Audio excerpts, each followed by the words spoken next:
ചരിത്രസാക്ഷികൾ പരിപാടിയിലേക്ക് BRP ഭാസ്കർ സാറിന് ഹൃദ്യമായ സ്വാഗതം. ഇന്ത്യൻ മാധ്യമരംഗത്തെ മനീഷിയായ താങ്കളുമായി കുറച്ചു നേരം വിലപ്പെട്ട താങ്കളുടെ സമയം ഇവിടെ വിനിയോഗിക്കാൻ കഴിഞ്ഞതിൽ വളരെയധികം സന്തോഷമുണ്ട്. അച്ഛൻ്റെ നവഭാരതം പത്രത്തിൽ നിന്ന് പരിശീലന കളരിയായിട്ട് മാധ്യമ പ്രവർത്തനം ആരംഭിച്ചു. ഹിന്ദുവിലും, സ്റ്റേറ്റ്സ്മെനിലും, പേട്രിയറ്റിലും, UNAയിലും, പിന്നെ ഡെക്കാൻ ക്രോണിക്കിളും, അച്ചടി മാധ്യമങ്ങൾ ഡെക്കാൻ ഹെറാൾഡിലും ഈ അച്ചടി മാധ്യമങ്ങളിൽ 91 വരെ, 52 ഹിന്ദു മുതൽ ഡെക്കാൻ ഹെറാൾഡിൽ 91 വരെ പ്രവർത്തിച്ചു. ഏഷ്യാനെറ്റിൽ 99 വരെ പ്രവർത്തിച്ചു. ഈ ഇത്രയും സുദീർഘമായ മാധ്യമ ജീവിതത്തിൽ ഇന്ത്യയിലെ രാഷ്ട്രീയ രംഗത്തെ, ശാസ്ത്രരംഗത്തെയൊക്കെ പ്രമുഖരുമായി ഇടപെടാനുള്ള അവസരം ഉണ്ടായിട്ടുണ്ടല്ലോ. അങ്ങനെ ഓർമ്മയിൽ നിൽക്കുന്ന ഒന്ന് രണ്ട് കാര്യങ്ങൾ പറയാൻ പറ്റുമോ? പത്രപ്രവർത്തകർ എപ്പോഴും രാഷ്ട്രീയ പ്രവർത്തകരുമായി ബന്ധപ്പെടാറുണ്ട്. അതിൻ്റെ ഒരാളെയൊക്കെ അതിൽ നിന്ന് തിരഞ്ഞെടുക്കുന്നത് വലിയ പ്രയാസമായി വരും. എങ്കിലും ചില കാര്യങ്ങൾ പറയാം.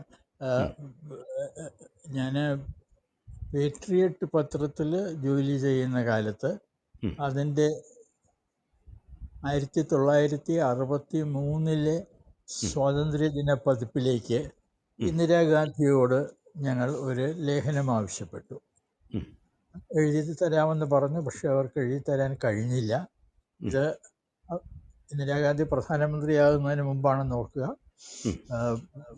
പക്ഷേ ജവഹർലാൽ നെഹ്റുവിൻ്റെ വീട്ടിലെ ആതിഥേയ എന്ന നിലയിൽ അന്നവർ സജീവമായിരുന്നു. അപ്പോൾ ആ ഒരു ഇൻ്റർവ്യൂ ആണ് ഒരുപക്ഷെ ആദ്യം ചെയ്ത ഒരു പ്രധാന അഭിമുഖം എന്ന് പറയാം. പിന്നെ കൂടുതൽ കാലം ഞാൻ യഥാർത്ഥത്തിൽ പത്രത്തിൻ്റെ അകത്താണ് പ്രവർത്തിച്ചത്, പുറത്തല്ല. അതായത് പത്രത്തിനകത്തായിരുന്നപ്പോൾ ആദ്യം ഡെസ്കിൽ വർക്ക് ചെയ്തു. പിന്നീട് ന്യൂസ് ഏജൻസിയിൽ വന്നു. അപ്പോൾ പുറത്ത് ഒരുപാട് പ്രവർത്തിച്ചു. തിരികെ ന്യൂസ് പേപ്പർ ലോകത്തേക്ക് തിരിച്ചു പോയി. ആ സന്ദർഭത്തിൽ വീണ്ടും ആഫീസിനകത്ത് അടഞ്ഞുകൂടുകയായിരുന്നു ചെയ്തത്. പക്ഷേ ഇതിനിടയിലൊക്കെ ചില പ്രത്യേക സംഭവവികാസങ്ങൾ നടക്കുമ്പോൾ അത് റിപ്പോർട്ട് ചെയ്യാനുള്ള അവസരമുണ്ടായി. അതിനെക്കുറിച്ചൊക്കെ തീർച്ചയായിട്ടും സംസാരിക്കാൻ കഴിയും. അതെ, സാറ് പേട്രിയറ്റിൽ പ്രവർത്തിക്കുന്ന സമയത്തല്ലേ ജവഹർലാൽ നെഹ്റുവിൻ്റെ മരണം ഉണ്ടായിട്ടുള്ളത്? അതേക്കുറിച്ചുള്ള ഓർമ്മ എന്തെങ്കിലും? ജവഹർലാൽ നെഹ്റുവിൻ്റെ മരണം സംഭവിക്കുന്നതിന് മുമ്പ് തന്നെ അദ്ദേഹത്തെക്കുറിച്ച് കുറച്ച് വിവരങ്ങളൊക്കെ ശേഖരിച്ചു വയ്ക്കാനായിട്ട് ഞാനൊരു ശ്രമം നടത്തി. കാരണം അദ്ദേഹം മരിക്കുന്നതിന് ഏതാണ്ട് 6 മാസം മുമ്പ് ഭുവനേശ്വരിൽ കോൺഗ്രസ് സമ്മേളനത്തിൽ പങ്കെടുക്കുന്ന സന്ദർഭത്തിൽ അദ്ദേഹത്തിന് ഒരു ഹൃദയാഘാതം ഉണ്ടായി. അദ്ദേഹം പെട്ടെന്ന് തിരിച്ച് ഡൽഹിയിലേക്ക് വന്നു. ഒന്നും സംഭവിച്ചില്ല. എങ്കിലും ആ സമയത്ത് തന്നെ ഞാനന്ന് പേട്രിയറ്റിലാണ്.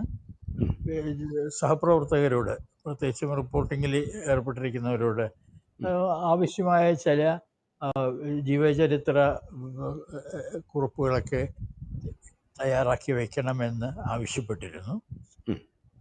പക്ഷേ ഒരാൾ എന്നോട് പ്രതികരിച്ചത് ഇങ്ങനെയായിരുന്നു: എനിക്ക് ജവഹർലാൽ നെഹ്റുവിനെ കുറിച്ച് പാസ്റ്റ് ടെൻസിൽ എഴുതാൻ കഴിയില്ല. ഞാൻ പറഞ്ഞു, പാസ്റ്റ് ടെൻസിൽ എഴുതാൻ ഞാൻ ആവശ്യപ്പെടുന്നില്ലല്ലോ, താങ്കൾ പ്രസന്റ് ടെൻസിൽ എഴുതുക. ആവശ്യം വരുമ്പോൾ അതിന് ടെൻസ് മാറ്റാൻ നമുക്ക് കഴിയും. അപ്പോൾ ഇത്തരത്തിലുള്ള ചില തടസ്സങ്ങൾ ചില ആളുകൾക്ക് ഉണ്ടായി. അതുകൊണ്ട് ജവഹർലാൽ നെഹ്റുവിനെ കുറിച്ച് ഒരു ജീവചരിത്ര നേരത്തെ തയ്യാറാക്കി വയ്ക്കാൻ ഞങ്ങൾക്ക് കഴിയാതെ പോയി. അതുകൊണ്ട് ജവഹർലാൽ നെഹ്റു മരിക്കുന്ന സമയത്ത് ഞങ്ങളുടെ കയ്യിൽ റിട്ടേൺ മെറ്റീരിയൽ ഇല്ല, ഞങ്ങളുടെ ലൈബ്രറിയിൽ ഒന്നുമില്ല. ഉം. അതുകൊണ്ട് പെട്ടെന്ന് എല്ലാം തയ്യാറാക്കേണ്ടി വന്നു. ഉം.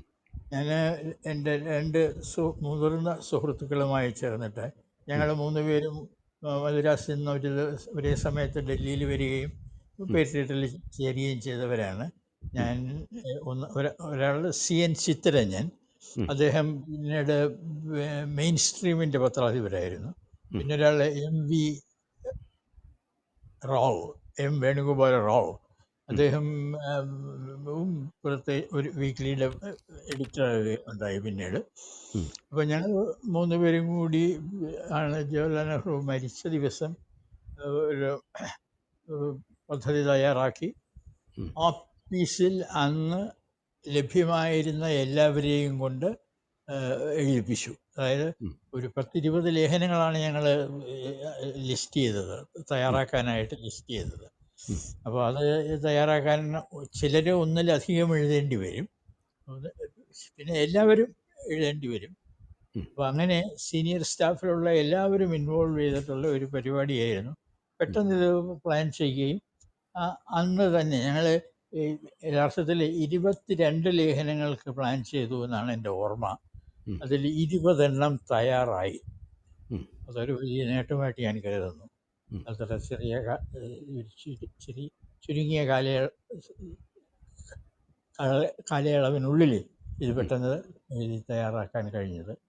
അത് അടുത്ത ദിവസം ഒരു ബ്രിട്ടനിൽ നിന്ന് വന്ന പത്രപ്രവർത്തകൻ ഡൽഹിയിൽ അന്ന് അദ്ദേഹം ഒരു വർക്ക്ഷോപ്പ് നടത്തുകയായിരുന്നു പത്രപ്രവർത്തകർക്ക് വേണ്ടി. അവിടെ അദ്ദേഹം നെഹ്റു മരിച്ചതിൻ്റെ അടുത്ത ദിവസത്തെ എല്ലാ പത്രങ്ങളും, ഡൽഹിയിലെ എല്ലാ പത്രങ്ങളും പരിശോധിച്ച ശേഷം ഒരു വിലയിരുത്തൽ നടത്തി. അതിൽ അദ്ദേഹം പറഞ്ഞത് പേട്രിയറ്റാണ് ഏറ്റവും നല്ല മികച്ച പ്രകടനം നടത്തിയത് എന്നായിരുന്നു. അത് ഞാൻ നേരത്തെ പറഞ്ഞതുപോലെ ഒരക്ഷരം പോലും നേരത്തെ എഴുതി തയ്യാറാക്കിയത് കയ്യിൽ ഇല്ലാതിരുന്നപ്പോഴാണ് അന്നത്തെ പത്രത്തിൽ വന്ന എല്ലാ സ്പെഷ്യൽ ലേഖനങ്ങളും പെട്ടെന്ന് തയ്യാറാക്കിയത്. ഒരു കാര്യം എനിക്ക് ഇപ്പോൾ ഓർമ്മ വരുന്നത്, അതിൻ്റെ നെഹ്റു മരിച്ചു എന്ന് പറഞ്ഞ് അതിനുള്ള തയ്യാറെടുപ്പുകൾ തുടങ്ങുന്ന സമയത്ത് പേട്രിയറ്റിലും ലിങ്കിലും അസിസ്റ്റൻ്റ് എഡിറ്ററായിരുന്ന മിസ്റ്റർ P. വിശ്വനാഥൻ, അദ്ദേഹം വന്നിട്ട് ഞങ്ങളടുത്ത് പറഞ്ഞു, നെഹ്റു തന്നെ അദ്ദേഹത്തിൻ്റെ എപ്പിറ്റാഫ് സജസ്റ്റ് ചെയ്തിട്ടുണ്ട്, അത് ഇന്ന പുസ്തകത്തിലുണ്ട് എന്ന് പറഞ്ഞു. നെഹ്റുവിനെ ഇൻ്റർവ്യൂ ചെയ്ത് ഒരു അമേരിക്കൻ പത്രപ്രതിനിധിയോട് അദ്ദേഹം പറഞ്ഞതാണ്. അത് പത്രപ്രതിനിധി ചോദിച്ചു, how would you like the people of India to remember you എന്ന് പറഞ്ഞു. അപ്പോൾ what would you like to see written on your epitaph? അപ്പോഴേക്കാണ് അദ്ദേഹം പറഞ്ഞത്, ഇപ്പോൾ ഞാൻ ഓർമ്മയിൽ നിന്ന് പറയുകയാണ്, അതുകൊണ്ട് അതേ വാക്കുകളാകണമെന്നില്ല, എങ്കിലും ആശയം ഇതാണ്: if they choose to think of me, I would like them to think of me as a person who loved India and its people with all his heart, and they in turn loved him. ആണ് അദ്ദേഹം suggest ചെയ്തത്. അത് അദ്ദേഹത്തിൻ്റെ എപ്പിഗ്രാഫായിട്ട് എഴുതാൻ ആഗ്രഹിക്കുന്നുവെന്ന് അദ്ദേഹം ഒരു പത്രപ്രവർത്തകനോട് പറഞ്ഞതാണ്. അതൊരു പുസ്തകത്തിൽ വന്നിട്ടുള്ളതാണ്. ഞങ്ങൾ ആ ദിവസത്തെ എഡിഷനിൽ അതിൻ്റെ മുകൾ ഭാഗത്തായിട്ട് തന്നെ, പേജിൻ്റെ മുകൾ ഭാഗത്തായിട്ട് തന്നെ ഇത് കൊടുത്തു.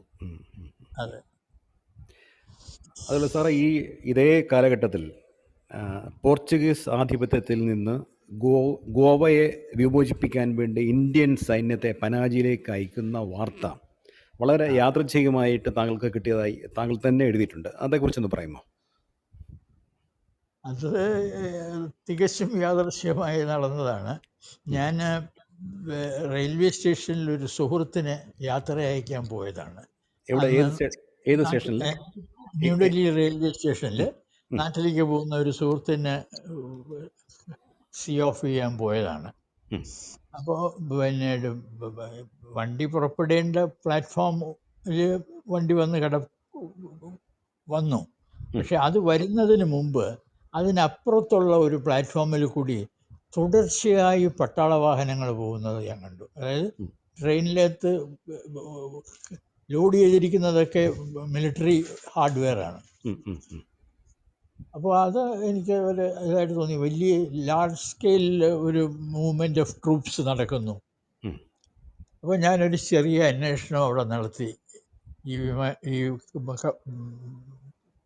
ട്രെയിനുകൾ എങ്ങോട്ട് പോകുന്നു എന്ന കാര്യം അന്വേഷിച്ചപ്പോഴത്തേക്ക് ഇതെല്ലാം പിന്നീട് ഗോവയ്ക്ക് അടുത്തുള്ള ഒരു സ്ഥലത്തേക്കാണ് പോകുന്നത്. ഗോവ ഇന്ത്യയുടെ ഭാഗമല്ല എന്ന്. അതിനടുത്ത് പുറത്ത് മഹാരാഷ്ട്രയിൽ ഗോവ ബോർഡറിലുള്ള ഒരു സ്ഥലം, അവിടത്തേക്കാണ് ഈ പോകുന്നത്. ഇത്ര വലിയ തോതിൽ പിന്നീട് മിലിറ്ററി ഹാർഡ്വെയറൊക്കെ മൂവ് ചെയ്യുന്നുണ്ടെങ്കിൽ തീർച്ചയായും ഒരു സൈനിക ഇടപെടലിന് ഗവൺമെൻറ് ഓഫ് ഇന്ത്യ തീരുമാനിച്ചിട്ടുണ്ട് എന്ന് ഞാൻ ഉറപ്പാണ്. അങ്ങനെ ആണ് ഞാൻ ഊഹിച്ചാണ്. അതായത് ഇത് പോകുന്നത് ഗോവയ്ക്കടുത്തായതുകൊണ്ട് ഗോവയിൽ മിലിറ്ററി നടപടിയാണ് ലക്ഷ്യം. ഞാനന്ന് ജോലി ചെയ്യുന്നത് പേട്രിയറ്റിലാണ്, സോറി സ്റ്റേറ്റ്സ്മെനിലാണ്. സ്റ്റേറ്റ്സ്മെൻ പത്രത്തിന് ഇത്, ഞാൻ റിപ്പോർട്ടറല്ല അവിടെ, പക്ഷെ സ്റ്റേറ്റ്സ്മെൻ പത്രത്തിന് റിപ്പോർട്ട് ചെയ്യാൻ പ്രയാസമുണ്ടാവും. കാരണം മിലിറ്ററി മൂവ്മെൻറ്റ് റിപ്പോർട്ട് ചെയ്യാൻ പാടില്ലെന്നാണ് വെപ്പ്. നമ്മൾ പിന്നീട് പട്ടാള മൂവ്മെൻറ്റ് ഒരു ആക്ഷന് വേണ്ടി പോകുമ്പോൾ പറയാൻ പാടില്ല.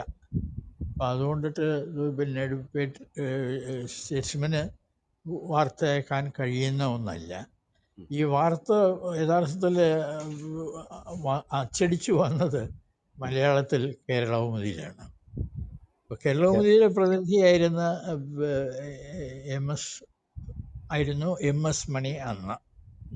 അദ്ദേഹം ഡൽഹിയിലുണ്ടായിരുന്നു. അപ്പോൾ അദ്ദേഹത്തോട് ഞാനിങ്ങനെ പറഞ്ഞു, ഡൽഹിയിലെ പത്രങ്ങൾക്കൊന്നും ഇത് കൊടുക്കാൻ പറ്റില്ല, പക്ഷേ വളരെ മിലിറ്ററി ആക്ഷൻ നടക്കാൻ പോകുന്നു എന്നുള്ളത് പറയാതെ, ഇത് പട്ടാളം നീങ്ങുന്നു എന്നുള്ളത് പറയാതെ മിലിറ്ററി ആക്ഷൻ നടക്കാനുള്ള സാധ്യതയുണ്ട് എന്ന് തീർച്ചയായിട്ടും എഴുതാൻ കഴിയും. അപ്പോൾ അന്ന് എം എസ് മണി ഡൽഹിയിലുണ്ട്. അദ്ദേഹമായിരുന്നു അന്ന് ഡൽഹിയിൽ നിന്ന് കേരളകൗമുദിക്ക് റിപ്പോർട്ട് ചെയ്തുകൊണ്ടിരുന്നത്. മണി അന്നൊരു റിപ്പോർട്ട് കൊടുത്തു. അപ്പോൾ എൻ്റെ അറിവ് ശരിയാണെങ്കിൽ ആ റിപ്പോർട്ട് അവിടെ ചെന്നപ്പോൾ പത്രാധിപർ സുകുമാരൻ തന്നെ മണിയെ വിളിച്ചിട്ട് ഇതെവിടെ നിന്നാണ് എന്താണ് എന്നൊക്കെ അന്വേഷിച്ചിരുന്നു.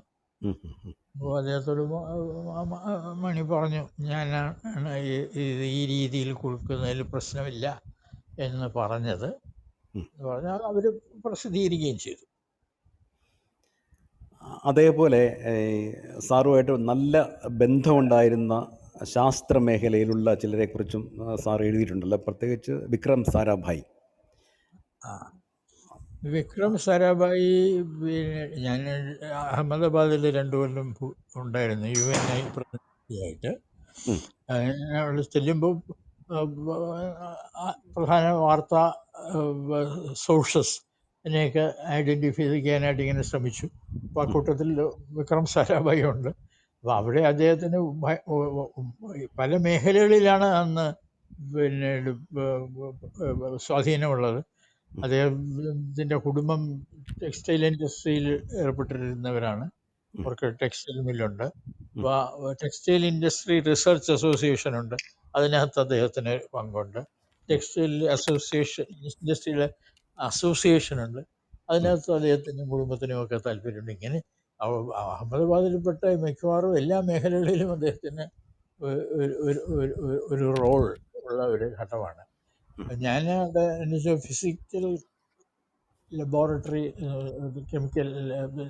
ഫിസിക്കൽ റിസർച്ച് ലബോറട്ടറി എന്നൊരു സ്ഥാപനമുണ്ട്. അവിടെ വാർത്തകൾ വല്ലതും കിട്ടുമോ എന്ന് അന്വേഷിക്കാനായിട്ട് അവിടെ നടക്കുന്ന ഗവേഷണങ്ങളെക്കുറിച്ചൊക്കെ അന്വേഷിച്ചാൽ വല്ല വാർത്തയ്ക്കുള്ള സ്കോപ്പുണ്ടോ എന്നറിയാനായിട്ട് ഞാൻ അവിടെ ചെന്നു.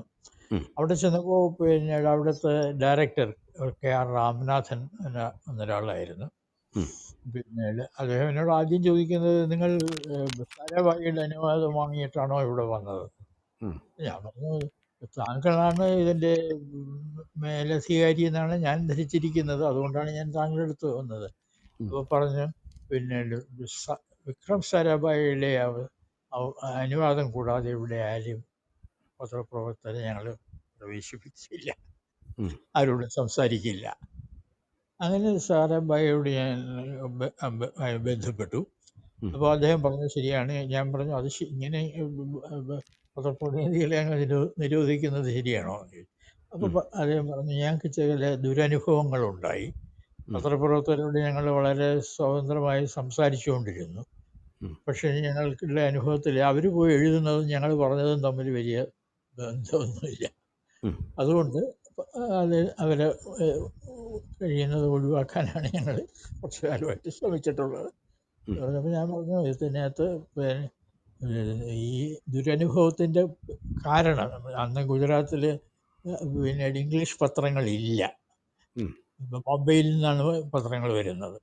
പിന്നീടാണ് അഹമ്മദാബാദിലെ ബോംബെ പത്രങ്ങളെ എഡിഷൻ തുടങ്ങിയത്. ഉം. അപ്പോൾ ഞാൻ പറഞ്ഞു, ഇവിടെയുള്ള ആളുകൾക്ക് ഇത്തരം കാര്യങ്ങൾ കൈകാര്യം ചെയ്യുന്നതിന് വലിയ അനുഭവ സമ്പത്തൊന്നും ഉള്ളവരല്ല. പിന്നെ ഇതൊരു ശാസ്ത്ര വിഷയമാണ്. അപ്പോൾ ഒരുപക്ഷെ നിങ്ങൾ പറഞ്ഞാൽ മനസ്സിലാവില്ല എന്നിരിക്കും. അതുകൊണ്ടൊക്കെ ആയിരിക്കും നിങ്ങൾക്ക് ദുരനുഭവം ഉണ്ടായത്. ഞാൻ പറഞ്ഞു, എന്നെ സംബന്ധിച്ചിടത്തോളം ഒരു സയൻസ് ഡിഗ്രിയുള്ള ആളാണ് ഞാൻ. എനിക്ക് ശാസ്ത്രം വളരെയൊന്നും ഉയർന്ന തലത്തിൽ പഠിച്ചിട്ടില്ലെങ്കിലും അത് പറഞ്ഞാൽ മനസ്സിലാകും. അതുകൊണ്ട് മറ്റാളുകൾക്ക് അത് പറഞ്ഞു കൊടുക്കാനും കഴിയും. അതുകൊണ്ട് നിങ്ങളിത് ഈ ആശങ്കയ്ക്ക് വകയില്ല എൻ്റെ കാര്യത്തിൽ എന്ന് എനിക്ക് ഉറപ്പ് നൽകാൻ കഴിയും. അങ്ങനെയാണ് അവിടെ പിന്നെ ശാസ്ത്രലോകവുമായിട്ടുള്ള നല്ല ബന്ധം തുടങ്ങുന്നത്. ഞാൻ പിന്നെ പല ഇതിലും PRL എന്നൊരിതുണ്ട്, ഫിസിക്കൽ റിസർച്ച് ലബോറട്ടറി. അവിടെയുള്ള പലരും സാരാഭായിയുമായി വിക്രം സാരാഭായിയുമായി അടുത്ത് പ്രവർത്തിച്ചിരുന്ന ആളുകളാണ്.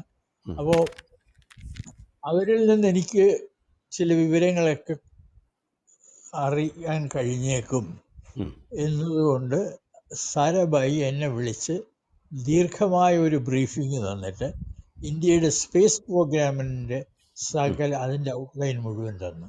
എന്നിട്ട് എന്നോട് പറഞ്ഞു, ഇത് എഴുതരുത്. ഞാൻ പറഞ്ഞു, ഇതൊക്കെ നമ്മുടെ ആളുകളെ നമുക്ക് അറിയിക്കണ്ടേ, അവരെയും കൂടി കണക്കിലെടുത്തുകൊണ്ടല്ലേ നമ്മൾ ഇതൊക്കെ ചെയ്യേണ്ടത്. അപ്പോൾ പറഞ്ഞു, അതെ, അവരെയും അറിയിക്കണം, പക്ഷേ ഇപ്പോൾ അതിനുള്ള സമയമായിട്ടില്ല. Premature publicity may give inimical forces the opportunity to create problems എന്ന് പറഞ്ഞു. അതുകൊണ്ട് അദ്ദേഹം പറഞ്ഞ കാര്യങ്ങളൊന്നും ഞാൻ അന്ന് എഴുതിയില്ല. വളരെ കാലം കഴിഞ്ഞാണ് ഈ വിവരങ്ങളെല്ലാം പുറത്തു വരുന്നത്. അദ്ദേഹം എന്നോട് സംസാരിക്കുന്നത് ഇൻകോസ്പാറിൻ്റെ അധ്യക്ഷൻ എന്ന നിലയിലാണ്.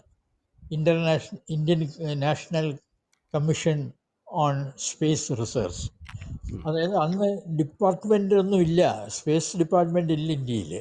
ഒരു കമ്മിറ്റി ഉണ്ടാക്കിയിരിക്കുകയാണ് ഗവൺമെൻറ് ഓഫ് ഇന്ത്യ, ഇൻകോസ്പാർ എന്ന് പറഞ്ഞിട്ട് അബ്രീവിയേറ്റ് ചെയ്യുന്ന. ആ ഇതിനോട് ആവശ്യപ്പെട്ടിരിക്കുകയാണ് ഒരു സ്പേസ് പ്രോഗ്രാമിന് പദ്ധതി ഉണ്ടാക്കാൻ.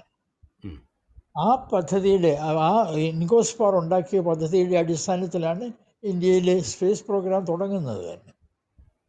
അപ്പോൾ അത് ഉണ്ടാക്കിയത് വിക്രം സാരാഭായിയാണ്. അദ്ദേഹം എന്നോട് പലതും പറഞ്ഞതിന് ശേഷം പറഞ്ഞ്, ഇതൊന്നും ദയവ് ചെയ്ത് എഴുതരുത്. അദ്ദേഹം പറഞ്ഞ കാര്യങ്ങളൊക്കെ പിന്നീട് പ്രായോഗികമായിട്ട് ഇന്ത്യ നടപ്പിലാക്കില്ലേ? അതെ, നന്നായി നടന്നു വരുന്നു. ഓരോ ഇത് നടക്കുമ്പോൾ ഒന്നാമത് അദ്ദേഹം അന്ന് എൻ്റെ അടുത്ത് പറഞ്ഞ ഒരു കാര്യം എന്താണെന്ന് വെച്ചിരുന്നാൽ, നമ്മൾ നേരത്തെ പബ്ലിസിറ്റി കൊടുത്തിരുന്നാൽ ശത്രുക്കൾക്ക് തടസ്സങ്ങൾ സൃഷ്ടിക്കാൻ കഴിയും. ആരാണ് നമുക്ക് അന്ന് ഇന്ത്യക്ക് സാറ്റലൈറ്റ് ലോഞ്ചിങ് കേപ്പബിലിറ്റി ഇല്ല. അപ്പോൾ നമുക്കൊരു സാറ്റലൈറ്റ് അയച്ചിട്ട് ഇതൊക്കെ ചെയ്യണമെങ്കിൽ ആരെയെങ്കിലും ആശ്രയിക്കേണ്ടി വരും. And he said, I don't know who will help us to launch a satellite. Ideally, അദ്ദേഹത്തിൻ്റെ വാക്കുകളാണ്, ideally I would like a setup under UN auspices, but that may not come. അപ്പോൾ നമുക്ക് ആരാണ് നമ്മൾ സഹായിക്കാൻ പോകുന്നത് പോലും അറിയില്ല. അപ്പോൾ പ്രിമച്വർ പബ്ലിസിറ്റി,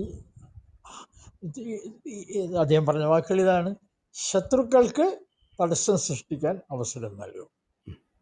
അതുകൊണ്ട് അദ്ദേഹം പറഞ്ഞ അന്ന് എന്നോട് പറഞ്ഞ വിവരങ്ങളൊന്നും അന്നൊന്നും ഞാൻ എഴുതിയില്ല.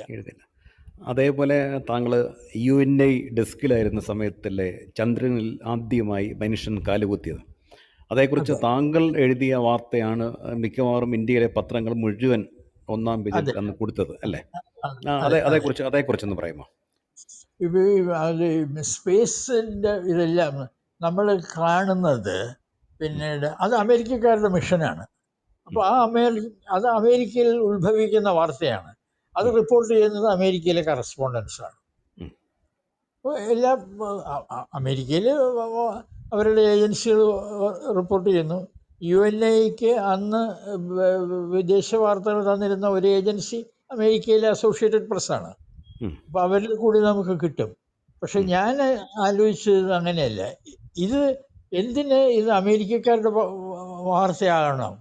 എന്തിന് ഇത് ന്യൂയോർക്കിലിരുന്ന് മാത്രം ചെയ്യാവുന്ന, അല്ലെങ്കിൽ അമേരിക്കയിൽ എവിടെയെങ്കിലും ഇരുന്ന് മാത്രം ചെയ്യാവുന്ന കെന്നഡി സ്പേസ് സെൻറ്ററിലാണ് നാസ ഒരു സ്പേസ് പത്രപ്രവർത്തകർക്ക് വേണ്ടി ഒരു പ്രസ് സെൻറ്റർ ഉണ്ടാക്കിയിരിക്കുന്നത്. എന്തുകൊണ്ട് ഇത് അവർക്ക് വേണ്ടി വിട്ടുകൊടുക്കണം? ഇത് വാർത്ത എവിടെ ഇരുന്ന് വേണേലും ചെയ്യാൻ കഴിയണ്ടേ? അപ്പോൾ അവർ തന്നെ അവർക്ക് അവിടെ വന്ന് റിപ്പോർട്ട് ചെയ്യാൻ ആഗ്രഹിച്ച എല്ലാ റിപ്പോർട്ടർമാരെയും അവിടെ അക്കോമഡേറ്റ് ചെയ്യാനുള്ള സ്ഥലമില്ല. അതുകൊണ്ട് കേപ്പ് കെന്നഡിയിൽ അവർ ഒരു പ്രസ് സെൻറ്റർ ഉണ്ടാക്കിയിട്ട് അവിടെ 400 പേർക്ക് സ്ഥലമുള്ളൂ. അപ്പോൾ അമേരിക്കയിലെ പത്രങ്ങൾക്കെല്ലാം വേണം സ്ഥലം. പിന്നെ അതുകൊണ്ട് വിദേശീയ പത്രങ്ങൾക്ക് കുറച്ച് പേർക്ക് മാത്രമേ സ്ഥലം കൊടുക്കാൻ കഴിയൂ. പക്ഷെ വിദേശ പത്രപ്രതിനിധികളുടെ നിന്നുള്ള ഡിമാൻഡ് വളരെ വലുതായിരുന്നു. അപ്പോൾ അത് മീറ്റ് ചെയ്യാൻ വേണ്ടിയിട്ട് നാസ പാരീസിൽ ഒരു ആൾട്ടർനേറ്റീവ് സെൻറ്റർ റിപ്പോർട്ടേഴ്സിന് വേണ്ടി ഉണ്ടാക്കി. അപ്പോൾ യൂറോപ്യൻസിനെയൊക്കെ പലരെയും അവിടെയാണ് അക്കോമഡേറ്റ് ചെയ്തത്.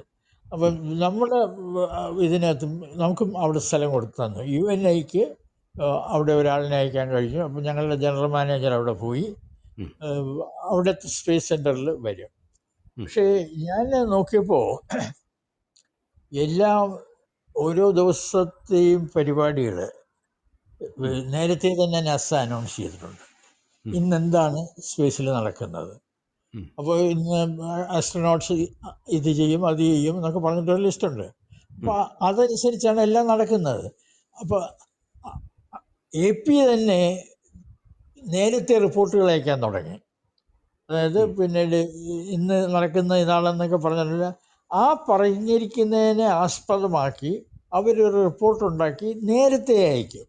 അത് അയക്കുന്ന ഉടനെ തന്നെ അവരതിൻ്റെ മേലിൽ എഴുതും embargoed for release after such and such a time.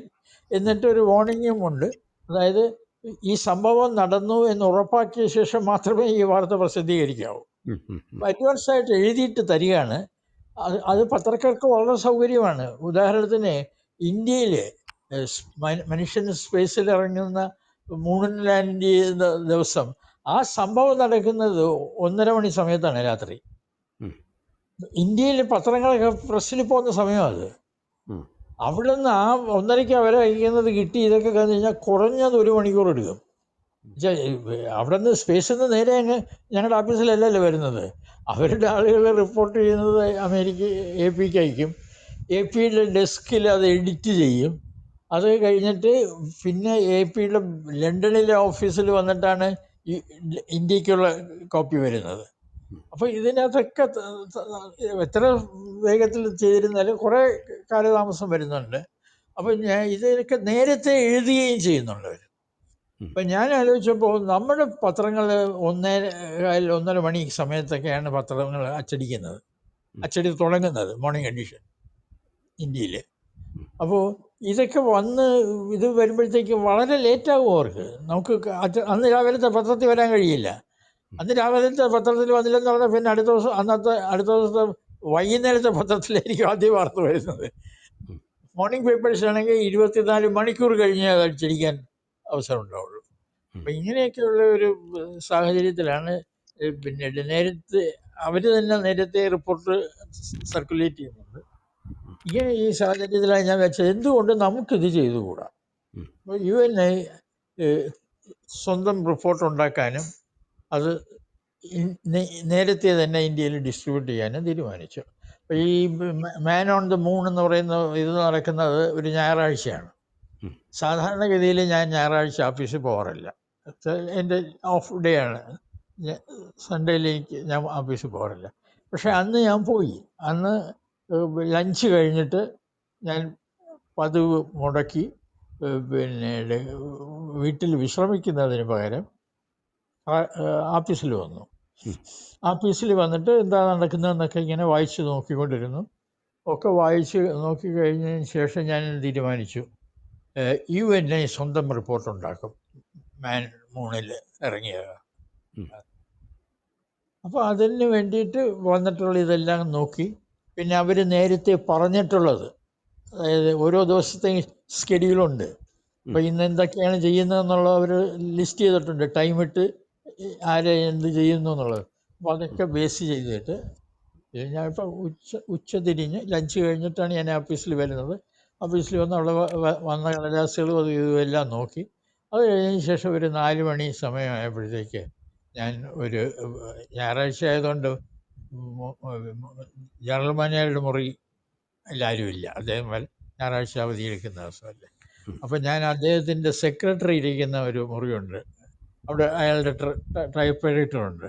അപ്പോൾ ഞാൻ ആ മുറിയിൽ പോയിരുന്നല്ല അയാളുടെ ടൈപ്പ് റൈറ്ററിൽ കടലാസിട്ടും കൊണ്ടാണ് അവിടെ ഇരുന്ന് അഡ്വാൻസ് റിപ്പോർട്ട് എഴുതുന്നത്. അപ്പോൾ അതിനകത്ത് പിന്നെ ഇത് വന്നപ്പോൾ ഞാൻ അത് എഴുതിയിട്ട് തിരിച്ചു വരുമ്പോഴത്തേക്ക് നോക്കിയപ്പോഴത്തേക്ക് AP അഡ്വാൻസ് സ്റ്റോറി സർക്കുലേറ്റ് ചെയ്ത് ഞങ്ങൾക്ക് കിട്ടിക്കഴിഞ്ഞു. അപ്പം 4 മണിയാവുന്നതേ ഉള്ളൂ. രാത്രിയിലെ പത്രത്തിന് വേണ്ടിയാണ് ഇത് ചെയ്യുന്നത്. 4 മണിക്ക് ഈവനിങ് എഡിഷൻസിൻ്റെ ഒക്കെ കഴിഞ്ഞു. ഇന്ത്യയിലെ ഈവനിങ് പത്രങ്ങളുടെയൊക്കെ റിപ്പോർട്ട് പോയി കഴിയും. പിന്നെ ഇത് നേരത്തെ AP തന്നെങ്കിലും ഇത് പറഞ്ഞിരിക്കുന്നത് ഇത് ഈ മോർണിംഗിലെ അടിക്കാവുള്ളൂ എന്നാണ്. ഇത് കഴിഞ്ഞതിന് ശേഷം സംഭവം കഴിഞ്ഞു എന്ന് ഉറപ്പാക്കിയ ശേഷമേ അച്ചടിക്കാവൂന്നാണ് പറഞ്ഞിരിക്കുന്നത്. അപ്പോൾ ഞാൻ ഞായറാഴ്ച ഞാൻ വന്നു. പിന്നെ ഊണ് കഴിച്ചിട്ട് ഞാൻ ഓഫീസിൽ വന്നു, എല്ലാം നോക്കി. എന്നിട്ട് ഞാനിരുന്ന് UNIയുടെ ഒരു റിപ്പോർട്ട് തയ്യാറാക്കി. അത് തുടങ്ങുന്ന ഒറ്റ വാചകത്തിലാണ് തുടങ്ങുന്നത്, man is on the moon. എന്നിട്ട് അടുത്ത വാചകത്തിൻ്റെ അർത്ഥം ഏതാണ്ട് ഇതാണ്. ഞാൻ കൃത്യമായിട്ടുള്ള വാക്കുകൾ മാറാനിടയുള്ളത് കൊണ്ടാണ് കോട്ടായിട്ട് പറയാത്തത്. പിന്നീട് കാലാകാലങ്ങളായി മനുഷ്യനെ മാടി വിളിച്ചിരുന്ന ചന്ദ്രനിൽ മനുഷ്യൻ എന്ന കാര്യം എത്തി എന്നുള്ള തരത്തിലുള്ള ഒരു ഇത്. അപ്പം അതിനകത്ത് ആ ഫാക്ച്വൽ ഇൻഫർമേഷൻ ഈ ഒരു വാചകമേ ഉള്ളൂ. ബാക്കിയൊക്കെ ഒരു lyrical description of the situation, of the importance of the event, അങ്ങനെയുള്ള ഒരു കാര്യം. അങ്ങനെയൊരു റിപ്പോർട്ടൊന്ന് കൊടുത്തു. ഇന്ത്യയിലെ മിക്കവാറും പത്രങ്ങൾ അതാണ് ഉപയോഗിച്ചത്. ചിലർ അവർക്ക് പിന്നീട് ഫോറിൻ ഡേറ്റ് ലൈൻ വേണമെന്നുള്ളത് കൊണ്ട്, ഫോറിൻ ഏജൻസി ബൈലൈൻ വേണമെന്നുള്ളത് കൊണ്ടിട്ട് APയുടെ റിപ്പോർട്ട് ഇട്ടു. AP ഡിസ്ട്രിബ്യൂട്ട് ചെയ്യുന്നത് ഞങ്ങളാണ്. ഞങ്ങൾ സ്വന്തം റിപ്പോർട്ട് കൊടുക്കുന്നത് കൊണ്ട് APയെ കട്ടൗട്ട് ചെയ്യേണ്ടതെന്ന് ഞാൻ തീരുമാനിച്ചു. കാരണം AP എന്താ എഴുതിയെന്ന് അറിയാനുള്ള അവകാശം നമ്മുടെ പത്രക്കാർക്കുണ്ട്. അതാണ് അവർക്ക് ഇഷ്ടമെങ്കിൽ അവരതിടട്ടെ. അപ്പോൾ APയുടെ റിപ്പോർട്ട് കൊടുത്തു. പിന്നെ റോയിട്ടറും ഏജൻസ് ഫ്രാൻസ് പ്രസ്സും എല്ലാം ഉണ്ട്. അപ്പോൾ ഈ മത്സരത്തിനകത്ത് അന്ന് ഞങ്ങൾക്ക് ഇത് കിട്ടിയതിൻ്റെ ഒരു പ്രധാന കാരണം ഇതാണ്. ഒന്ന്, ഒരു readable and well organised report ഞങ്ങൾ തയ്യാറാക്കി. അപ്പോൾ അത് നേരത്തെ എത്തിച്ചു കൊടുത്തു.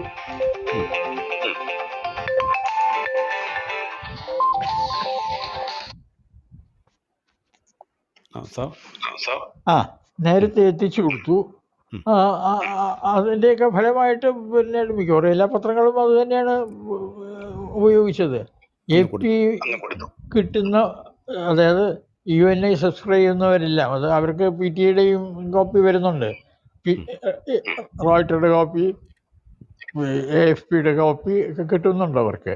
പക്ഷെ അവർ മിക്ക പത്രങ്ങളും ഉപയോഗിച്ചതെന്ന് UNIയുടെ റിപ്പോർട്ടാണ്. അതിൻ്റെ ഒരു പ്രധാന കാരണം ഇത് പിന്നീട് ഒരു well rounded story was before the newspaper chief sub when he came to work. ഈ നൈറ്റ് ഡ്യൂട്ടിയിലെ സ്റ്റാഫാണ് ഇത് എഡിഷനിൽ കിടക്കേണ്ടത്. അവർ വരുന്നത് ഏതാണ്ട് 9 മണിക്കാണ്. അപ്പം ഞാൻ ഇത് ഒരു 8-8:30 മണിയോടുകൂടി ഇത് തയ്യാറാക്കി അയച്ചു കൊടുക്കുകയാണ് പത്രങ്ങൾ. അപ്പോൾ നൈറ്റ് ഡ്യൂട്ടി ചീഫ് സബ് ഓഫീസിൽ വന്ന് എന്തൊക്കെയാണ് നടക്കുന്നതെന്ന് നോക്കുമ്പോഴത്തേക്ക് കാണുന്നതൊന്നും ഇതാണെന്ന് മാത്രമല്ല, അയാളത് വായിച്ച് നോക്കിയിട്ടുണ്ടെങ്കിൽ അയാൾക്ക് മനസ്സിലാകും it is A well rounded report which contains everything which should go in the edition. അതുകൊണ്ട് മിക്കവാറും എല്ലാ പത്രങ്ങളും ഇട്ടതാണ്.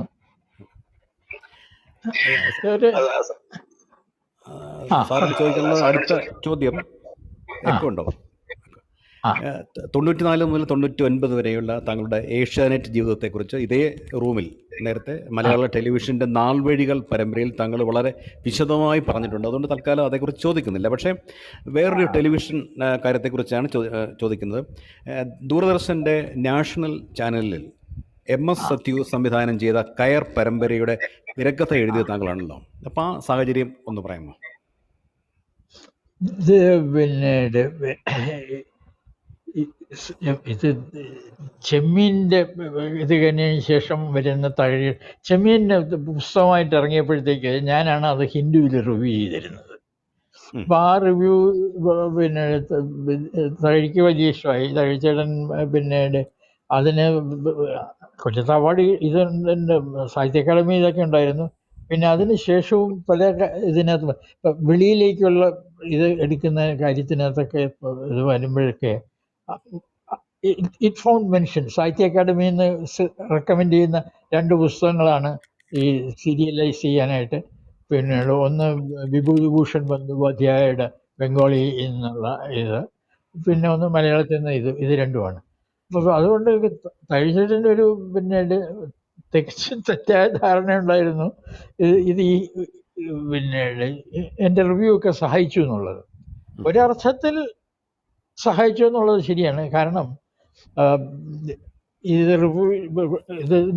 കണ്ട ആളുകൾ പറഞ്ഞ ഒരു കാര്യമാണ്. സാഹിത്യ അക്കാദമി മെമ്പറായിരുന്ന ഒരാൾ പറഞ്ഞാണ്, മറ്റെല്ലാ ഇതിൻ്റെയും വിവരങ്ങൾ വരുന്നതെല്ലാം അതാത് ഭാഷയിൽ നിന്നാണ്. ശരി, ഇപ്പം ബംഗാളി എന്നൊരു ഇതിൻ്റെ ഇതാണെങ്കിൽ ബംഗാളി ഭാഷയിൽ എഴുതിയിട്ടുള്ള റിവ്യൂകളേ ഉള്ളൂ, ഇംഗ്ലീഷിലുള്ള ഒരു റിവ്യൂ പോലും ഇല്ല. അതേസമയം ഈ തകഴിയുടെ ഇതിന് ഹിന്ദുവിൽ വന്ന വളരെ നീണ്ട വളരെ വിശദമായ ഒരു റിവ്യൂ ഉണ്ടായിരുന്നു. അങ്ങനെയൊക്കെയുള്ള അനുകൂല സാഹചര്യങ്ങളുണ്ടായിരുന്നു. ഇതൊന്നും കൂടാതെ എനിക്ക് സാഹിത്യ അക്കാദമി അന്നത്തെ അക്കാദമിയിലുണ്ടായിരുന്ന ഒരു മെമ്പറിൽ നിന്ന് മനസ്സിലാക്കിയ ഒരു കാര്യമാണ്. ഈ പിന്നീട് ഇതിനെക്കുറിച്ച് ഒരു കഴ്സറി ഡിസ്കഷൻ നടന്നു, പലരും ഒക്കെ സംസാരിച്ചിട്ടുണ്ടായിരുന്നു. പെട്ടെന്ന് നെഹ്റു ഇൻ്റർവ്യൂൻ ചെയ്തു. നെഹ്റു ആണല്ലോ അന്ന് സാഹിത്യ അക്കാദമിയുടെ ചെയർമാൻ. നെഹ്റു പെട്ടെന്ന് പറഞ്ഞു, ഇതല്ലേ ഹിന്ദിയിൽ കഴിഞ്ഞ ആഴ്ച ഇറങ്ങിയ പുസ്തകം. അപ്പോൾ ഈ സാഹിത്യ അക്കാദമി അവാർഡ് കിട്ടുന്ന എല്ലാ പുസ്തകങ്ങളും ഉടൻ തന്നെ ഹിന്ദിയിലേക്ക് തർജ്ജമ ചെയ്യും. അപ്പം ഇതിന് സാഹിത്യ അക്കാദമി അവാർഡ് അതിനകം കിട്ടിയിരുന്നു. അപ്പോൾ അന്ന് അവർ ഇതിനെ തിരഞ്ഞെടുത്തു. ഇതിൻ്റെ ഹിന്ദി എഡിഷൻ വന്നു. അപ്പോൾ ആ ഹിന്ദി എഡിഷൻ അച്ചടിച്ച്, നെഹ്റുവാണ് സാഹിത്യ അക്കാദമിയുടെ ചെയർമാൻ. ഇപ്പം സാഹിത്യ അക്കാദമിയുടെ എല്ലാ പുസ്തകങ്ങളും അച്ചടിച്ച് വന്നാൽ അന്ന് അദ്ദേഹത്തിൻ്റെ വീട്ടിൽ പോകും, അദ്ദേഹത്തിനെ എത്തിക്കും. അദ്ദേഹം ഇത് വായിക്കുന്നത് രാത്രിയാണ്. വൈകുന്നേരത്ത് ഇതൊക്കെ കഴിഞ്ഞ് എഴുത്തുകുത്തുകളൊക്കെ കുറേ അത്യാവശ്യമുള്ളതൊക്കെ ചെയ്തൊക്കെ കഴിഞ്ഞിട്ട് രാത്രിയിൽ വായിക്കും. സാഹിത്യ അക്കാദമിയിൽ നിന്ന് കൊടുത്തയക്കുന്ന പുസ്തകങ്ങളൊക്കെ അദ്ദേഹം രാത്രിയിൽ നോക്കും. അപ്പോൾ ഇത് വന്ന ദിവസവും അദ്ദേഹം നോക്കി. അപ്പോൾ ഇതിനെക്കുറിച്ച് സാഹിത്യ അക്കാദമിയിൽ ചർച്ച നടന്നുടനെ ഇതിനെ സെലക്ട് ചെയ്യുന്ന, ഈ പുസ്തകം സെലക്ട് ചെയ്യുന്ന കാര്യം ചർച്ച വന്നിട്ടുണ്ടെങ്കിൽ നെഹ്റു പെട്ടെന്ന് ഓർത്തു ഇത് ഹിന്ദിയിൽ വന്നു കഴിഞ്ഞു, അദ്ദേഹം വായിച്ചു എന്ന്. അപ്പൊ അദ്ദേഹം ചോദിച്ചു, ഇതല്ലേ ഈ കഴിഞ്ഞ ആഴ്ച ഹിന്ദിയിൽ നമ്മൾ പബ്ലിഷ് ചെയ്തത്? അതേന്ന് പറഞ്ഞു. It's A good book, let us take it എന്ന് നെഹ്റു പറഞ്ഞു. പിന്നെ എൻ്റെ അപ്പുറത്ത് ചർച്ചയ്ക്ക് ആവശ്യമില്ലല്ലോ. അങ്ങനെയാണ് അത് ഇത് ചർച്ചയ്ക്കൊക്കെ ഇത് വന്നത്. അത് ചെമ്മീനല്ലേ? ഇത് 90കളിലല്ലേ കയർ ദൂരദർശൻ പരമ്പരയാക്കിയത്? പിന്നീട് വരുന്നതാണ്. ഇത് ചെമ്മീന്റെ കഥയാണ് പറഞ്ഞത്. ഇത് ഈ കയറും താങ്കളുമായിട്ട് ഈ പരമ്പരയായിട്ട് എങ്ങനെ ബന്ധം വന്നു തകഴിയുടെ? ഞാൻ പറയാം, ഈ ചെമ്മീൻ ഞാനാണ് ഹിന്ദുവിന് റിവ്യൂ ചെയ്തിരുന്നത്. അതിപ്പോ സാറിപ്പം പറഞ്ഞു. പിന്നെ ഇത് വന്നപ്പോഴത്തേക്കും പിന്നെ തകഴി എൻ്റെ അടുത്ത് പറഞ്ഞു, ഈ പുസ്തകത്തിനെ കുറിച്ച് അതിന് വലിയ ഇതുണ്ടായിരുന്നു. എൻ്റെ അടുത്ത് പറഞ്ഞു, പിന്നീട് ഏതെങ്കിലും ഇംഗ്ലീഷ് പത്രത്തിൽ എന്തെങ്കിലും എഴുതാൻ കഴിയുമെങ്കിൽ എഴുതുക. ഹിന്ദുവിൽ ചെമ്മീൻ്റെ റിവ്യൂ വന്നിരുന്നത് വളരെ അദ്ദേഹത്തിന് വലിയ ഇഷ്ടമായി. അപ്പൊ ഏതെങ്കിലും ഇംഗ്ലീഷ് പത്രങ്ങളിൽ വന്നാൽ കൊള്ളാം. അപ്പൊ ഞാനന്ന് ഹിന്ദുവിൽ വിട്ടു. അപ്പോൾ പിന്നീട് പറഞ്ഞു, ഇത് വയ്ക്ക്. പിന്നീട് എന്നെ കാണാൻ വന്നു ഒരിക്കൽ വീട്ടില്.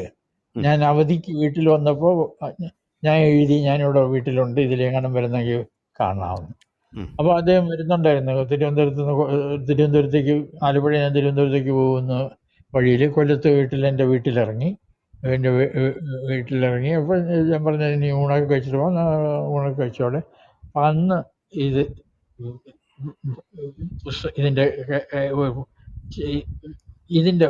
ഇതിറങ്ങിയ സമയത്താണ് അത് കോപ്പി കൊണ്ടുവന്ന്. അത് ഒരു തോർത്തിൽ പോയിട്ടാ കൊണ്ടുവന്ന്, കയറ് അതിൽ തോർത്തിൽ പോയിഞ്ഞാ കയ്യിൽ വെച്ചിരുന്നത്. അത് ഞാൻ ആലോചിക്കായിരുന്നു, എന്താ ഈ തോർത്തിൽ പോയിഞ്ഞത്. വീട്ടിന്റെ മുമ്പിൽ വന്ന് ഇറങ്ങി, കാറിലിറങ്ങിയപ്പോ കയ്യിലൊരു തോർത്ത് കൊണ്ട് പൊതിഞ്ഞ എന്തോന്ന്. അപ്പോഴത്തേക്ക് ഇതെടുത്ത് എൻ്റെ കയ്യിൽ തന്ന്. എന്നിട്ട് പറഞ്ഞു, ഇത് ആളുകൾ കണ്ടടിച്ചിട്ട് പോയിക്കളെ. അതുകൊണ്ട് എന്താണെന്ന് അറിയാതിരിക്കാനായിട്ടാണ് തോർത്തിൽ പൊതിഞ്ഞു കൊണ്ടുവന്നത്. ഇങ്ങനത്തെ തമാശകളുണ്ട് ഇതിനകത്ത്. അല്ല, അത് MS സത്യു അത് പിന്നെ ദൂരദർശന്റെ ദേശീയ ചാനലിലാണ് ദൂരദർശൻ പരമ്പരയാക്കിയത് അല്ലേ? അതെ അതെ. അത് മലയാളത്തിലേക്ക് വേറൊരെണ്ണം ഇല്ല. മലയാളത്തിൽ നിന്ന് ദേശീയ പരമ്പരയിൽ പോയ മറ്റൊരു ബുക്കില്ല. ഇല്ല. അല്ല, അത് പിന്നെ സാർ അതുമായിട്ട് ബന്ധപ്പെടുന്നത് എങ്ങനെയാണ്? ഞാൻ സത്യൻ്റെ അടുത്ത് ഞാൻ പറഞ്ഞത്, ഇത് ദൂരദർശൻ ഇത് സീരിയലൈസ് ചെയ്യാൻ പറ്റിയതാണ്. അത് ഞാൻ പറഞ്ഞുതരാം. സത്യമല്ല, തകഴി ഞാനന്ന് ബാംഗ്ലൂരിലാണ്, ഡെക്കാൻ ഹെറാൾഡിൽ വർക്ക് ചെയ്യുന്ന സമയത്താണ്. അപ്പോൾ പിന്നീട് ഇത് പുസ്തകം എനിക്ക് തന്നിരുന്നു, തകഴി നേരത്തെ തന്നിരുന്നു. അതൊക്കെ ഞാൻ വായിച്ചു. പക്ഷെ ഇംഗ്ലീഷിൽ എനിക്ക് എഴുതാനുള്ള സമയവും അവസരവും ഒന്നും ഉണ്ടായില്ല. അപ്പോഴത്തേക്കാണ് പിന്നീട് ഇത് വരുന്നത്. ദൂരദർശനിലേക്ക് അതിലേക്ക് തകഴിക്ക് ഇത് വന്നു, ജ്ഞാനപീഠം വന്നു.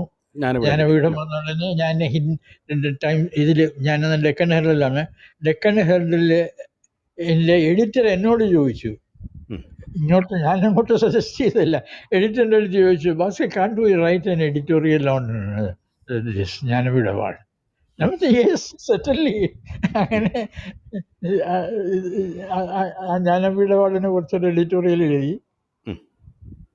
3rd എഡിറ്റോറിയലായിട്ട്, അത് ചെറിയ എഡിറ്റോറിയൽ. അങ്ങനെ ആണ് അത് എൻ്റെ ഇത് വരുന്നത്. തകഴിയുടെ അടുത്ത് പിന്നീട് തകഴി ഇത് കാണത്തില്ലല്ലോ. ബാംഗ്ലൂരിലെ ഒരു പത്രത്തിലെ എഡിറ്റോറിയൽ എഴുതിയെന്ന് വെച്ചാൽ തകഴി കാണുമില്ല. അപ്പോൾ ഞാനത് തകഴിക്ക് അയച്ചു കൊടുക്കാൻ ഏർപ്പാട് ചെയ്തു. അത് കഴിഞ്ഞ് തകഴി ബാംഗ്ലൂരിൽ വന്നപ്പോൾ എൻ്റെ അടുത്ത് വന്നിട്ട് പറഞ്ഞ്, പിന്നീട് ഇത് ഇതിനെക്കുറിച്ച് എനിക്ക് ചില ഇതൊക്കെ ഉണ്ട്, നമുക്ക് എന്തെങ്കിലും സഹായിക്കണമെന്ന് പറഞ്ഞു. ഞാൻ പറഞ്ഞു, എന്ത് വേണം? ഞാൻ പറഞ്ഞു, ഒരു കാര്യം, ചെമ്മീൻ ഇറങ്ങിയപ്പോൾ തകഴി ഇത് എന്നോട് ചോദിച്ചു, ഇതെനിക്ക് സിനിമ ആയി കാണണമെന്ന് ആഗ്രഹമുണ്ട്, നിനക്ക് എന്തെങ്കിലും ചെയ്യാൻ പറ്റുമോ എന്ന് എന്നോട് ചോദിച്ചു. കയറല്ല, ചെമ്മീൻ. ഉം. കയറല്ല, ചെമ്മീൻ്റെ കാര്യം പറയുന്നത് കേട്ടോ. ഇത് അപ്പൊ ചെമ്മീൻ ആദ്യകാലത്ത് സിനിമ ആയല്ലോ, അതിന് ശേഷം നമ്മൾ കയറിനെ കുറിച്ചല്ലേ പറഞ്ഞുകൊണ്ടിരിക്കുന്നത് സാർ. അതിന് മുമ്പുള്ള കാര്യമാ പറയുന്നത്. ആ അതെ അതെ പുസ്തകം ഇറങ്ങിയ കാലത്ത് ആ അതെ ഇപ്പൊ അന്ന് ഞാൻ അന്ന് ഫിലിപ്പീൻസിലേക്ക് സ്കോളർഷിപ്പിൽ പോവുക. ആ ഞാൻ അപ്പോൾ പിന്നെ പോകുന്നതിന് മുമ്പ് ഞാൻ അദ്ദേഹത്തിൻ്റെ അടുത്ത് പറഞ്ഞ ഒരു കാര്യം ഇതാണ്. ഇത് ഞാൻ എന്താ എടുത്ത് പറഞ്ഞത്, ചേട്ടാ ഈ പിന്നെ ആദ്യം വന്ന് ചോദിക്കുന്ന ആൾക്കെടുത്ത് കൊടുക്കരുത് ഇതൊരു നല്ല സിനിമ കണ്ട കഥയാണ്, അതുകൊണ്ടിട്ട് ആലോചിച്ച് അതൊക്കെ ചെയ്യണം എന്ന് പറഞ്ഞിട്ട് അങ്ങനെ ഒക്കെ പറഞ്ഞ് വെച്ചത്. ആ ഇത് കഴിഞ്ഞിട്ടുള്ള സ്റ്റേജിലാണ് പിന്നെ ഇത് വരുന്നത്. പിന്നീടാണ് ഈ സീരിയൽ കാലം വരുന്നു.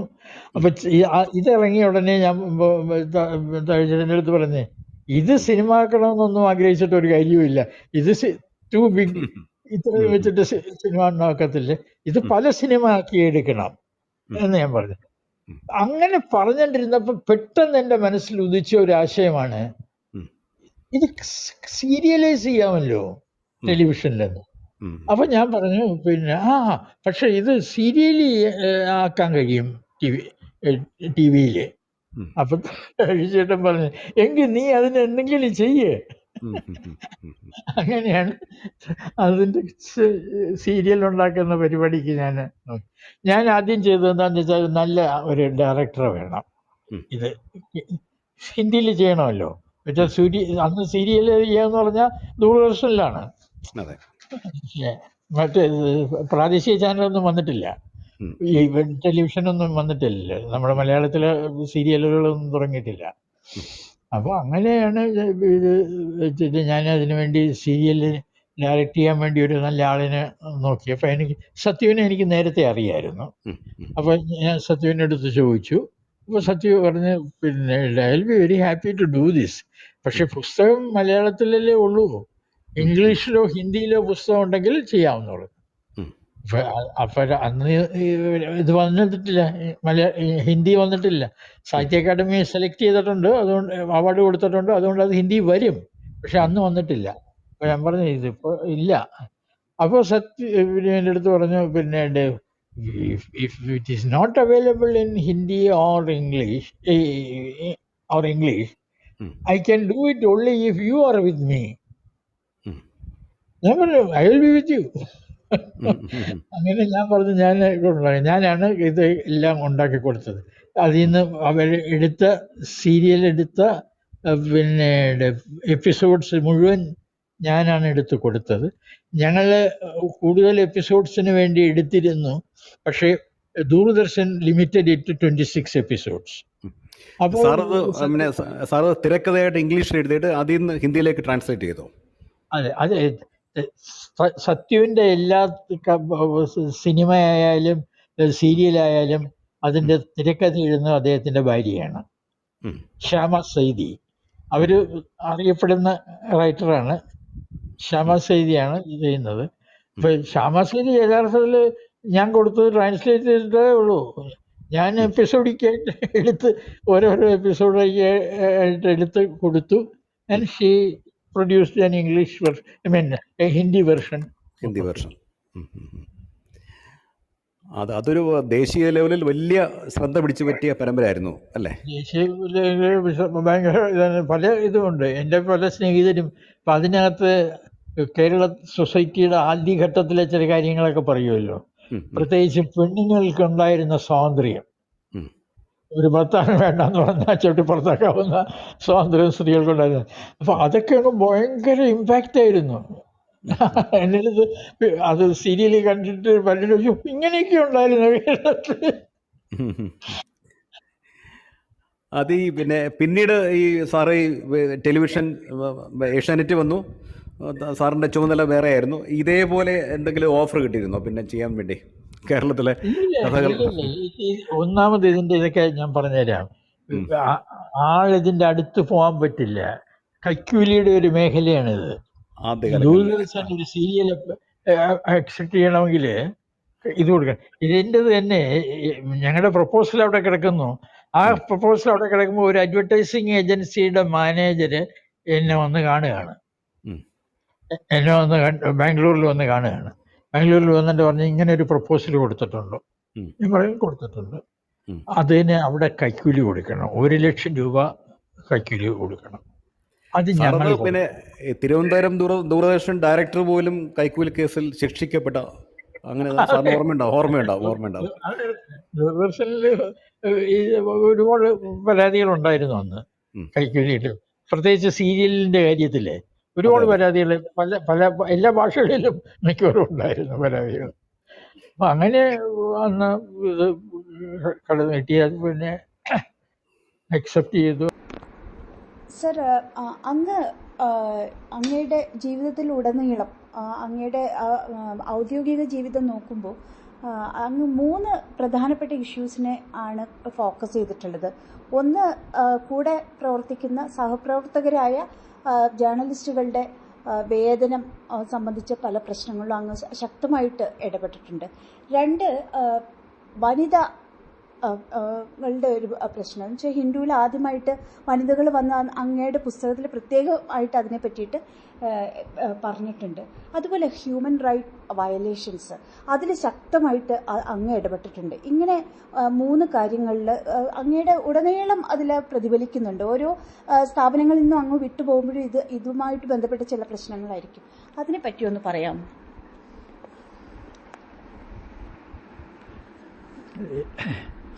ഇതിനകത്ത് യഥാർത്ഥത്തിൽ ചില പത്രങ്ങളിൽ പ്രശ്നങ്ങളുണ്ടായിരുന്നു, ചില വിഷയങ്ങൾ ഏറ്റെടുക്കുന്നതിനകത്ത് പരിമിതികളുണ്ടായിരുന്നു. പക്ഷേ പത്രങ്ങളിൽ ഇൻവോൾവ് ചെയ്യാതെ ഈ കാലഘട്ടത്തിൽ പല പ്രശ്നങ്ങളിലും ഞാൻ ഇടപെട്ടിട്ടുണ്ട്. അതൊന്നും പത്രങ്ങളിൽ വന്നിട്ടില്ല. ഞാൻ ജോലി ചെയ്യുന്ന പത്രത്തിൽ പോലും അതിനെക്കുറിച്ച് ഒരു റിപ്പോർട്ടും ഉണ്ടായിരുന്നില്ല. പക്ഷെ ഫലപ്രദമായി ഇടപെടാൻ കഴിഞ്ഞിട്ടുണ്ട്. അത് സാധ്യമായത് കൂടുതലും ഔദ്യോഗിക തലത്തിലുള്ള ഇടപെടൽ ഉണ്ടാക്കാൻ കഴിഞ്ഞതുകൊണ്ടാണ്. ഞാൻ മദ്രാസിലായിരുന്ന കാലത്ത് തന്നെ ഇവിടുത്തെ പ്രൊട്ടക്ടർ ഓഫ് ഇമിഗ്രൻസിൻ്റെ ഓഫീസിൽ നാട്ടിൽ നിന്ന് സിംഗപ്പൂരിലേക്ക് ജോലിക്ക് പോകുന്ന ആളുകൾ വളരെയധികം വിഷമം അനുഭവിക്കുന്നുണ്ടായിരുന്നു. അദ്ദേഹത്തിൻ്റെ ക്ലിയറൻസ് വേണം. ആ ക്ലിയറൻസ് കിട്ടുന്നതിന് വേണ്ടി കൈക്കൂലി കൊടുക്കേണ്ടി വരുന്നു. അതുതന്നെയും പിന്നീട് സമയത്തിനോട് പോകാൻ സാധ്യമല്ലാത്ത രീതിയിലൊക്കെ അങ്ങനെയുള്ള കാര്യങ്ങളിലൊക്കെ ഇടപെട്ടിരുന്നു. അതൊക്കെ ഫലപ്രദമായി സോൾവ് ചെയ്യാൻ കഴിഞ്ഞത് കേന്ദ്ര സർക്കാർ ഇടപെട്ടതുകൊണ്ടാണ്. ഒരു ഉദ്യോഗസ്ഥനെ നെഹ്റു മദ്രാസിൽ നിന്നുള്ള പരാതികൾ അന്വേഷിക്കാനായിട്ട് പ്രത്യേകം അയച്ചു. അത് ഉണ്ടായ സാഹചര്യം എന്താണെന്ന് വെച്ചാൽ ഞാനിത് ഏറ്റെടുക്കുന്ന വിഷയങ്ങളെല്ലാം നമ്മുടെ കേരളത്തിൽ നിന്നുള്ള MP-മാരെ അറിയിക്കും. കേരളത്തിൽ നിന്നുള്ള മറ്റ് ആളുകളേക്കും മന്ത്രിമാർ കേന്ദ്രത്തിലുണ്ടെങ്കിൽ അവർക്കൊക്കെ എഴുതും ഇങ്ങനെ നടക്കുന്നത്. അവരുടെയൊക്കെ ഇടപെടലിൻ്റെ ഫലമായിട്ടാണ് ഇത് പലതിലും നടപടി ഉണ്ടായിട്ടുള്ളത്. അത്ര തന്നെ. ഇപ്പോൾ നേരത്തെ സംസാരിച്ചല്ലോ, ഈ ബുക്ക് റിവ്യൂസിനെ പറ്റിയിട്ട് പറഞ്ഞപ്പോൾ രസകരമായിട്ടുള്ളൊരു സംഭവം ഞാൻ വായിച്ചിട്ടുണ്ട്. അങ്ങ് ഒരു പുസ്തകത്തിൻ്റെ ഒരു ബാങ്ക് ഫിനാൻസിയേഴ്സിൻ്റെ പ്രതിനിധിയായിട്ടുള്ള ഒരാളുടെ ഒരു പുസ്തകം റിവ്യൂ ചെയ്യാനായിട്ട് ആവശ്യപ്പെട്ട ഒരു സംഭവം, അതൊന്ന് പറയാമോ? അതിനെക്കുറിച്ച് ഞാൻ എഴുതിയിരുന്നു. എവിടെ എഴുതി? ഞാൻ വായിച്ചിട്ടുണ്ട്. ശരി. അത് പിന്നെ ബാങ്കിൻ്റെ പേര് പേട്രിയറ്റിലായിരുന്നപ്പോഴാണ് സംഭവം. പേട്രിയറ്റിൻ്റെ ബാങ്കേഴ്സ് സെൻട്രൽ ബാങ്ക് ഓഫ് ഇന്ത്യയാണ്. ആ ബാങ്കിലെ ഒരു ഉദ്യോഗസ്ഥനാണ് എഴുതിയിരിക്കുന്നത്. കവിതയാണ്, ഇംഗ്ലീഷ് കവിതകളാണ്. അപ്പം പിന്നെ റിവ്യൂ അദ്ദേഹം ആഗ്രഹം പ്രകടിപ്പിച്ചുകൊണ്ട് പത്രാധിപർക്ക് കോപ്പി കൊടുത്തു. പത്രാധിപർ എൻ്റെ തന്നു. ഇത് പറഞ്ഞു, നമ്മുടെ ബാങ്കേഴ്സ് ആണ് ഇയാൾ പറഞ്ഞു. അപ്പോൾ അതിനകത്ത് പിന്നീട് ഞാൻ കൃത്രിമത്വമൊന്നും കാണിച്ചില്ല പിന്നീട്. പക്ഷെ അത് വായിച്ചപ്പോൾ തന്നെ എനിക്ക് തോന്നി, ഈ മനുഷ്യന് ശരിക്കും കാര്യങ്ങൾ മനസ്സിലാക്കാൻ കഴിയില്ല. ആ പുസ്തകത്തിന് അവതാരിക എഴുതിയിരിക്കുന്നത് അവതാരികയല്ല, വാസ്തവത്തിൽ അവതാരികയ്ക്ക് പകരം ഒരു എഴുത്താണ്, രാധാകൃഷ്ണനാണ്. അന്ന് അദ്ദേഹം ഇതാണ് ഡെപ്യൂട്ടി വൈസ് പ്രസിഡൻ്റാണ്. അപ്പോൾ അദ്ദേഹത്തിന് രാധാകൃഷ്ണന് കത്തെഴുതി, പിന്നെ ഇതിനൊരു ആമുഖം എഴുതി തരാമെന്ന് എഴുതി. അദ്ദേഹത്തിൻ്റെ മറുപടി ഏതാണ്ട് ഇങ്ങനെയാണ്, ഇത് ഞാൻ വായിച്ചു. It does not deserve an introduction. എന്ന് പറഞ്ഞിട്ട് അല്ല, ഈ സാധു മനുഷ്യൻ ഇത് മനസ്സിലാക്കാതെ അതെടുത്ത് അച്ചടിച്ച്.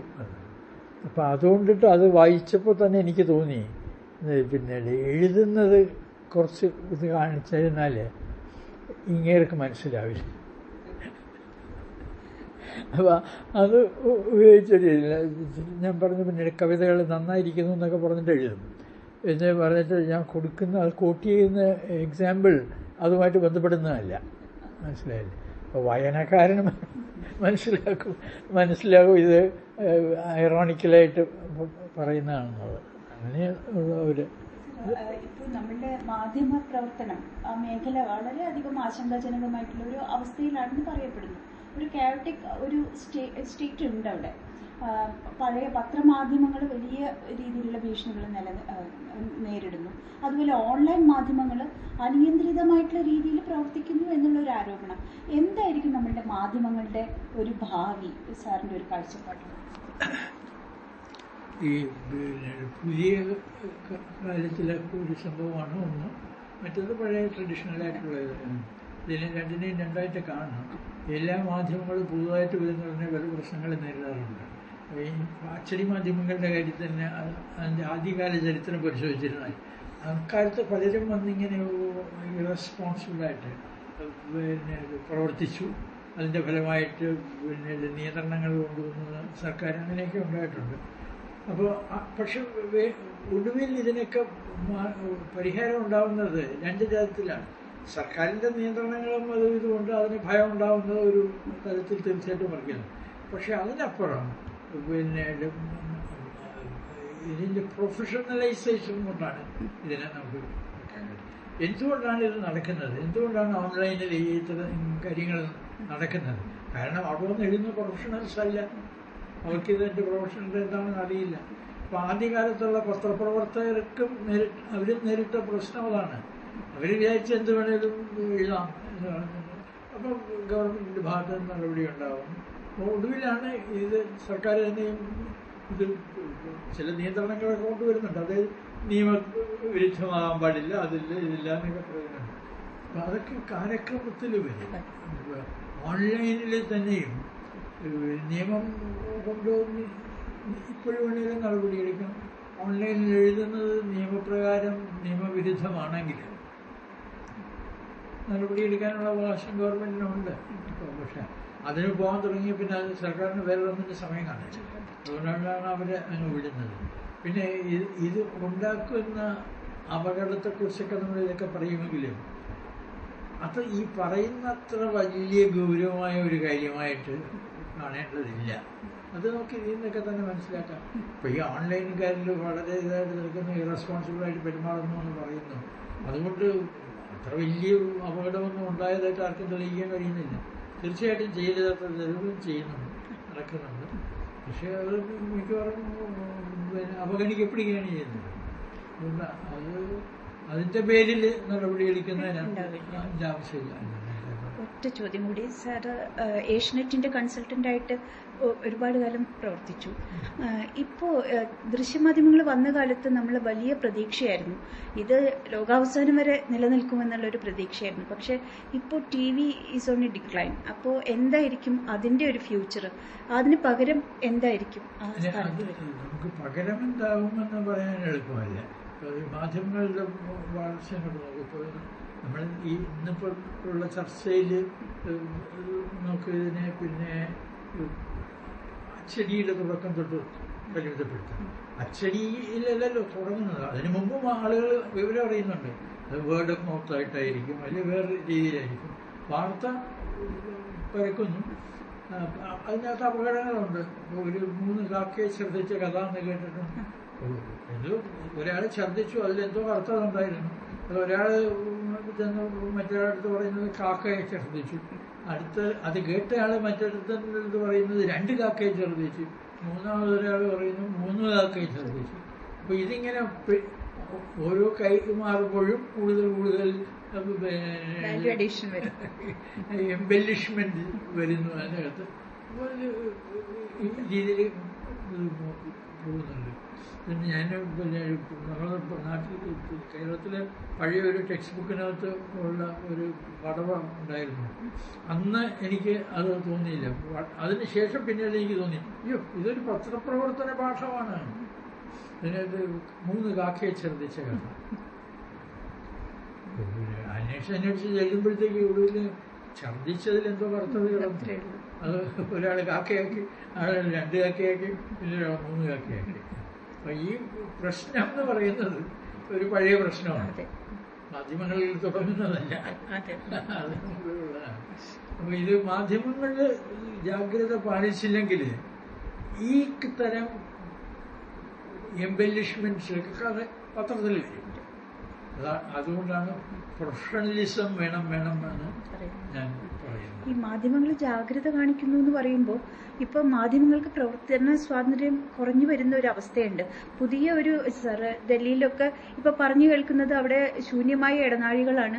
PIB കൊടുക്കുന്ന വാർത്താക്കുറിപ്പുകൾ അതേപടി അടിക്കുന്നു. അതുപോലെ തന്നെ പാർലമെന്റ് റിപ്പോർട്ട് ചെയ്യാൻ പോകാൻ പോലും അവകാശം, എല്ലാ ദിവസവും പത്രങ്ങൾക്ക് അവകാശമില്ല. അപ്പോൾ അത് മാറി മാറി പത്രങ്ങൾ ഷെയർ ചെയ്യുകയാണ് ചെയ്യുന്നത്. അപ്പോൾ അത്തരം ഒരു റെസ്ട്രിക്ഷൻസ് വരുന്നത് ഭൂഷണമാണ്. അല്ല, ഈ റെസ്ട്രിക്ഷൻസ് ഒക്കെ വരും. പക്ഷേ ഞാൻ വളരെയധികം പിന്നെ ആകാംക്ഷ ഉള്ള ആളല്ല ഈ വക കാര്യങ്ങളിൽ.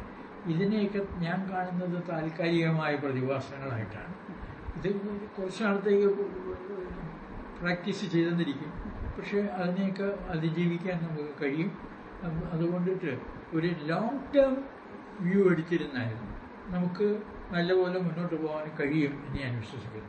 നമ്മളെ ചരിത്രത്തിലോട്ട് തന്നെ നമ്മൾ ലോങ് ടേം വ്യൂ എടുത്തിരുന്നാൽ മുന്നോട്ട് പോയി നല്ല ഇതാണ്. അതേസമയം ചെറിയ ചെറിയ കാലഘട്ടങ്ങളായിട്ട് ഇതിനെ മുറിച്ചിട്ട് നമ്മൾ നോക്കിയിരുന്നാൽ പല സെറ്റ് ബാക്സും ഉണ്ടായിട്ടുള്ളത്. അതുകൊണ്ട് പിന്നെ അമിതമായ ആങ്സൈറ്റി എനിക്കില്ല, പക്ഷെ ജാഗ്രത ആവശ്യമാണ്. അത് മാധ്യമപ്രവർത്തകർ ജാഗ്രത പാലിക്കണം. എല്ലാത്തിലും ഉപരി പൊതുജനങ്ങൾ. കാരണം ഈ മാധ്യമങ്ങൾ പ്രവർത്തിക്കുന്നത് അവരുടെ താല്പര്യങ്ങൾ സംരക്ഷിക്കാനാണ്. അവരത് ചെയ്യുന്നില്ലെങ്കിൽ അവർ തന്നെ അവരുടെ സ്വാതന്ത്ര്യത്തെ അപകടപ്പെടുത്തുകയാണ്. അതാണ് ഒരു വലിയ പാഠം. അത് ആദ്യമായി ഇത് പറഞ്ഞത് 1948 അമേരിക്കയിൽ ഒരു പ്രസ് കമ്മീഷൻ ഉണ്ടായി. ആ പ്രസ് കമ്മീഷൻ പറഞ്ഞ ഒരു കാര്യമാണ്, all freedoms are by their very nature in trouble always. ഇപ്പം മാധ്യമങ്ങളുടെ ഇതിനകത്ത് വരുന്ന അപകടം വരുന്ന ഒരു സോഴ്സ് മാധ്യമങ്ങൾ തന്നെയാണ്. If they don't work properly, if they don't remain within the bounds of professionalism, then they will come under attack. അതുകൊണ്ടിട്ട് ഇത് മാധ്യമങ്ങൾ നല്ലപോലെ പ്രവർത്തിക്കണം എന്നുള്ളത് അവരുടെ തന്നെ താല്പര്യം സംരക്ഷിക്കാൻ ആവശ്യമാണ്. ലോങ് ടേം അവരുടെ താല്പര്യത്തിന് അത് ആവശ്യമാണ്. വളരെ നന്ദി സർ, ഇത്ര നേരം ഞങ്ങളോട് ഒപ്പം ഈ അങ്ങയുടെ വീക്ഷണങ്ങളെല്ലാം പങ്കിട്ടതിന് അങ്ങേക്ക് എല്ലാവിധ ആശംസകളും നേരുന്നു. ക്ലബ് ഹൗസിന്റെ പേരിൽ ഒരിക്കൽ കൂടി അങ്ങയോട് നന്ദി പറയുന്നു. നന്ദി, നമസ്കാരം. നമസ്കാരം.